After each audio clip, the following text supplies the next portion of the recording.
Para la moderna historiografía occidental, la importancia de Bizancio estriba en que se consideró heredera de Roma y en cuantas ocasiones se le presentaron intentó reconstruir el imperio. Durante 1000 años defendió y propagó los fundamentos de la cultura grecorromana y la religión cristiana en Oriente, en el este de Europa y en Rusia. Desde la perspectiva occidental, el papel de Bizancio fue proteger a Europa de los búlgaros, los árabes y los turcos, dándole tiempo para adquirir consistencia y organizarse. Mientras los territorios europeos vivían periodos de retroceso cultural y económico, las ciudades se despoblaban, el comercio a gran escala desaparecía y la población se veía obligada a llevar una vida de opresión y pobreza en el campo, Bizancio continuaba la vida urbana, comercial e industrial de la Edad Antigua. Las ciudades bizantinas, especialmente Constantinopla, que llegó a albergar 1 millón de habitantes, fueron las únicas grandes capitales de su tiempo. La ciudad, con su fastuosa corte, era el centro financiero del mundo, el núcleo de las grandes rutas comerciales, las cuales por el sur de Rusia llegaron hasta el Báltico, por Siria a Bagdad y Samarcanda, y por el Mar Rojo y el Golfo Pérsico a la India y a la China. Vamos a hacer un recorrido de este esfuerzo casi titánico del Imperio Romano Oriental, a describir los principales episodios bélicos de esta acuciante y dolorosa lucha por su supervivencia y que sirvió de parapeto y escudo a la incipiente formación de las naciones de la Europa medieval. La guerra contra los árabes. Basilio I inaugura la dinastía macedónica, que gobernó Bizancio durante casi 2 siglos, del 867 al 1057, y llevó al imperio al máximo esplendor. Basilio I en Occidente logró cierto avance en el sur de Italia con la conquista de Bari, pero no logró defenderse en Sicilia, donde perdió Siracusa. A la fuerza tuvo que centrar su atención militar en la recuperación de territorios frente a los árabes en Oriente, para lo que trabó una importante alianza con los armenios, y gracias a ellos logró aumentar la extensión de los territorios bizantinos en Asia Menor. El reinado de su sucesor, León VI, el filósofo o el sabio, estuvo sometido a las vicisitudes del inicio de la guerra en los Balcanes contra el poderío de los búlgaros, y por ello ni en el Mediterráneo contra los árabes, ni en Sicilia ni en la Italia del Sur las tropas bizantinas lograron progreso alguno, y la flota de Bizancio sufrió graves derrotas, mientras en la frontera oriental los árabes avanzaban lenta pero inexorablemente. Durante los largos reinados de Constantino VII, porfirogenético, y en las 2 primeras décadas del romano Lecapeno, el imperio bizantino tuvo que destinar todas sus fuerzas a la guerra búlgara, donde el caudillo Simeón llegó a conquistar la práctica totalidad del territorio europeo de Bizancio. Felizmente para el imperio, en la tercera década del siglo X, el califato abasí atravesó un periodo de desintegración, de luchas intestinas, con la formación de nuevas dinastías independientes. Hacia mediados del siglo X la situación cambió y la política defensiva contra los árabes se tornó en Bizancio por una ofensiva militar apoyada en los éxitos del general Juan Curcuas, que alcanzó muchas victorias en la Armenia árabe y ocupó numerosas ciudades de la Alta Mesopotamia, llevando las fronteras griegas más allá del Éufrates. Durante el corto reinado de Romano II se destacó un general capaz y enérgico, el futuro emperador Nicéforo Focas, quien ocupó Creta, destruyendo así aquel nido de piratas árabes que había aterrorizado a la población de las islas y costas del mar Egeo. La obra de los 3 emperadores siguientes, Nicéforo Focas, Juan Tsimistés y Basilio II Bulgaróctonos, constituye el periodo de máximo apogeo del poder militar del imperio. Nicéforo Focas mantuvo la ofensiva durante los 6 años de su reinado, y las tropas bizantinas, después de la ocupación de Tarso, conquistaron Cilicia. Al mismo tiempo, la flota arrebataba a los árabes la importante isla de Chipre. La ocupación de Cilicia y Chipre abría a Nicéforo el camino de Siria. El 29 de octubre del 969 se produjo la reconquista de Antioquía, corazón de Siria, la gloriosa Teópolis de Justiniano el Grande, la población de las grandes patriarcas, de los santos, de los concilios y también de las herejías. También se ocupó Alepo, una ciudad siria importante que se convertiría durante este periodo en estado vasallo del imperio. Jamás los musulmanes habían sufrido a manos bizantinas tantas derrotas. Perdían Cilicia y una porción considerable de Siria quedaba bajo la soberanía de Bizancio. En cambio, en Occidente, los ejércitos de Nicéforo Focas nada pudieron contra la ofensiva musulmana en Sicilia. Los árabes conquistaron las últimas poblaciones bizantinas, quedando prácticamente toda la isla en manos de los musulmanes que fundaron el Emirato de Sicilia. Juan Tzimísces, sucesor de Focas, en principio tuvo que limitarse a defender lo conquistado por su predecesor en Cilicia y Siria, pues durante los primeros años de su reinado, la insurrección de Bardas Focas, sobrino de Nicéforo y primo de Juan, requirió su atención con plena exclusividad. Juan Tzimísces, con la ayuda de los rusos, quedó victorioso en el norte y aplastó la insurrección de Bardas. También supo resolver por vía diplomática, como veremos, el difícil problema planteado por la expansión del imperio germánico de Otón I en Italia, casando a la culta princesa bizantina Teófano con el heredero del trono germánico, el futuro emperador Otón II. Resueltas estas cuestiones, pudo Juan Tzimísces ocuparse del frente oriental. Sus campañas contra los musulmanes en Oriente fueron muy brillantes, pero dada la peculiar condición de la población de Siria y Palestina, de raza semita, desafecta al imperio bizantino por razones religiosas y la fuerte implantación de la religión del Islam, sus expediciones militares tuvieron que limitarse al saqueo. Las provincias conquistadas no fueron agregadas de nuevo al imperio, y el ejército, tras cada campaña, buscaba refugio tras los fuertes muros de Antioquía, principal base de operaciones de las tropas bizantinas durante la última parte del siglo X. Con el advenimiento del sucesor de Juan, Basilio II, se reactivaron las amenazadoras insurrecciones de Bardas Focas y de Bardas Escleros en Asia Menor, quienes se aliaron con las fuerzas búlgaras occidentales.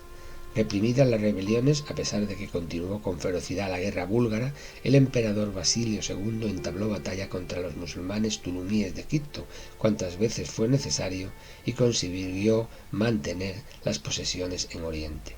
En resumen, los esfuerzos de Juan Crucúas, Nicéforo Focas, Juan Tzimísces y Basilio II produjeron el resultado de llevar las fronteras orientales hasta el Éufrates y que la costa occidental de Siria con Antioquía se incorporara de nuevo al territorio bizantino. Respecto de la guerra en Europa, hay que señalar que la guerra búlgara es el hecho capital de la historia exterior de la dinastía macedonia. A principios del siglo X, en la época del zar Simeón, del 897 al 927, el cual había sido educado en Constantinopla, es cuando Bulgaria se convirtió en el enemigo más temible del imperio, llegando a poner en peligro la misma existencia del mismo. Simeón unía bajo el cetro búlgaro todas aquellas tribus eslavas de la península balcánica que dieron a la nacionalidad búlgara su definitivo aspecto. Fue un tremendo guerrero que dedicó todos sus esfuerzos a la conquista de Constantinopla, lo cual le obsesionaba. Los búlgaros obtuvieron sobre los griegos victoria tras victoria. La más importante fue la del 917, a orillas del río Aqueloo, en Tracia. Avanzaron hacia los Dardanelos y en el 922 tomaron Adrianópolis, progresaron hacia la Grecia Media y llegaron hasta los muros de Constantinopla. Los palacios imperiales sitos extramuros fueron incendiados. Toda Tracia y Macedonia, así como Grecia, excepto Constantinopla y Tesalónica, cayeron en manos búlgaras. Pero, una vez más, las fuertes murallas de la capital y la hábil diplomacia bizantina, que estableció una sólida y oportuna alianza con el naciente reino de los serbios, consiguió salvar la situación. Simeón, atacados por los serbios en retaguardia, creyó oportuno retirarse, renunciando a la conquista de Constantinopla. Sucedió a Simeón el débil Pedro, quien por su patrimonio emparentó con el emperador bizantino. La gran Bulgaria de la época de Simeón fue desgarrada por disturbios interiores y guerras civiles durante el reinado de Pedro. La decadencia política de Bulgaria fue muy provechosa para Bizancio. Nicéforo Focas y Juan Tzimísces lucharon sin interrupción contra los búlgaros, ayudados por el príncipe ruso Sviatoslav. a quien llamó en su ayuda a Nicéforo. Los éxitos de las armas de Bulgaria pusieron al Sviatoslav, en definitiva un caudillo militar pagano, en condiciones de violar las fronteras imperiales, y en efecto las tropas rusas se internaron tanto en territorio bizantino que, según un antiguo cronista ruso, Sviatoslav casi alcanzó las murallas de Zarigrad, la ciudad sagrada de Constantinopla, y obligó al emperador Juan Tzimiskes a dirigirse con todo su ejército contra los rusos, a los que venció. El imperio bizantino, bajo el reinado de Juan Tzimiskes, logró así consumar la anexión de la Bulgaria oriental. Al morir el emperador, los búlgaros, ayudados por las complicaciones interiores sobrevenidas en el imperio bajo Basilio II, se sublevaron contra la dominación bizantina. Su jefe principal fue Samuel, el enérgico soberano de la Bulgaria occidental, que había quedado independiente. Al principio la lucha de Basilio II contra Samuel redundó en ventaja del último, porque las fuerzas del imperio estaban empeñadas en las guerras orientales. Pero a principios del siglo XI la fortuna comenzó a sonreír a Basilio, quien sostuvo la lucha con tan atroz dureza que recibió el nombre de Bulgaróctonos, esto es, matador de búlgaros. Cuando Samuel se halló ante 14.000 búlgaros a quienes Basilio II había mandado cegar, devolviéndolos en tal estado a su patria, recibió tal impresión que le costó la vida. Muerto Samuel, Bulgaria fue demasiado débil para resistir a los griegos y no tardó en ser conquistada por ellos. En el 1018 dejó de existir el llamado Primer Imperio o Primer Reino búlgaro, quedando transformado en provincia bizantina bajo un gobernador imperial. Respecto a las relaciones con los rusos del Principado de Kiev, en la novena década del siglo X, la situación del emperador y su dinastía se presentaba, como hemos visto, como crítica. Bardas Focas dirigía una insurrección contra Basilio II, había ocupado casi toda Asia Menor y se acercaba a la capital, a la vez que las provincias norteñas del imperio estaban amenazadas de una invasión búlgara. En tan difíciles circunstancias, Basilio apeló al príncipe Vladimiro de Kiev y logró acordar una alianza con él. Vladimiro enviaría un refuerzo de 6.000 hombres, a cambio de lo cual obtendría la mano de la hermana del emperador, Ana, ofreciendo convertirse al cristianismo con su pueblo. Con ayuda del regimiento auxiliar ruso, llamado generalmente la Compañía Druzina, una compañía barrego-rusa, Basilio sofocó la insurrección de Bardas Focas, el cual fue muerto y decapitado. Vladimiro fue bautizado en el 988 y se casó con la princesa Ana.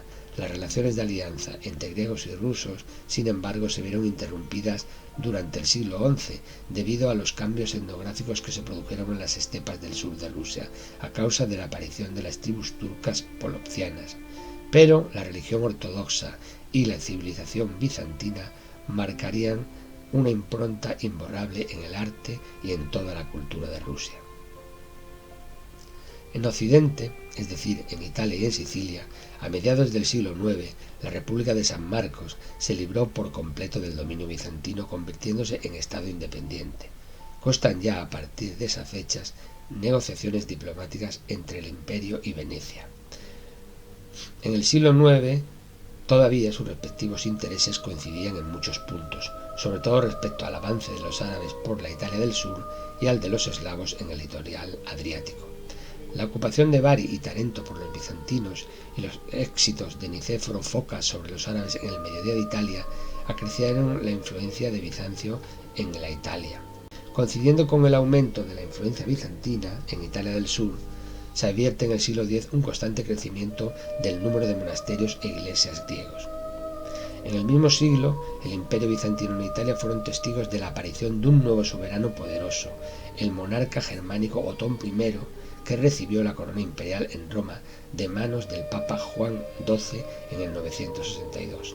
Otón es conocido en la historia como el fundador del Sacro Imperio Romano Germánico. Una vez asumido el título imperial, Otón se esforzó en adueñarse de toda Italia.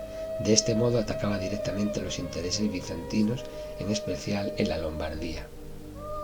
Pero al llegar al trono, el sucesor de Focas, Juan Tzimiskes, siguió una política opuesta a la de su predecesor. Hizo la paz con el soberano germánico y reforzó los lazos que le unían a él mediante el casamiento entre el hijo y heredero de Otón II, y la princesa bizantina Teófano. Así llegó al fin a una alianza entre ambos imperios. Otón III, hijo de la princesa Teófano y contemporáneo ya de Basilio II, fue educado en un profundo respeto hacia Bizancio y la civilización clásica por su madre. Otón III no ocultaba su desdén hacia la rudeza germánica y soñaba en restaurar el antiguo imperio con capital en Roma.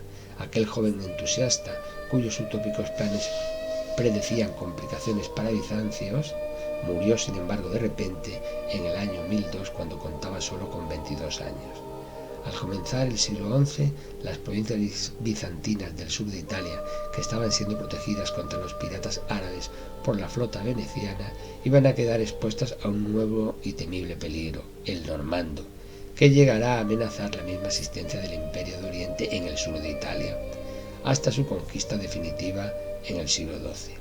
En el conflicto entre Bizancio y Roma, por la separación de las dos iglesias, los normandos se pusieron al lado de Roma y empezaron a ganar influencia y a progresar lenta pero con seguridad en la Italia bizantina. A fines de este periodo, hacia la mitad del siglo XI, surgió entre los normandos un jefe valeroso y enérgico, Roberto Guiscardo, cuya actividad se desplegó con más amplitud en el periodo subsiguiente a la dinastía macedónica. El hecho capital de la historia de la Iglesia bizantina bajo la dinastía macedónica fue la división definitiva de la Iglesia cristiana en dos grupos de fieles, los católicos en Occidente y los ortodoxos en Oriente. Esta escisión se produjo a mediados del siglo XI tras largas y tenaces querellas que duraron casi 2 siglos. El cisma de Oriente fue llevado a cabo en 1054 por el patriarca de Constantinopla, Miguel Cerulario, y en esencia la causa del mismo estriba en la rivalidad entre el patriarca y el pontífice romano, aunque se intentaran cubrir con cuestiones doctrinales que resultan triviales. La escisión de 1054 puede considerarse desde el punto de vista religioso una gran victoria del patriarca, ya que se libró por completo de las pretensiones pontificales. Su autoridad sobre el mundo eslavo y los patriarcas de Oriente creció mucho, pero políticamente el cisma de 1054 fue fatal al imperio porque destruyó para el futuro toda posibilidad de entendimiento y acción común entre el imperio bizantino y Occidente, que quedó bajo la profunda influencia del papado. Y aquella falta de entendimiento resultó nefasta para el imperio, que necesitaba la ayuda occidental tanto más cuanto más se perfilaba en el horizonte la amenaza turca. Breyer enjuicia así las consecuencias de la ruptura entre el imperio y Occidente. Aquel cisma, al hacer infructuoso todo esfuerzo de conciliación entre el imperio de Constantinopla y el Occidente, traza las vías de la decadencia y caída del imperio.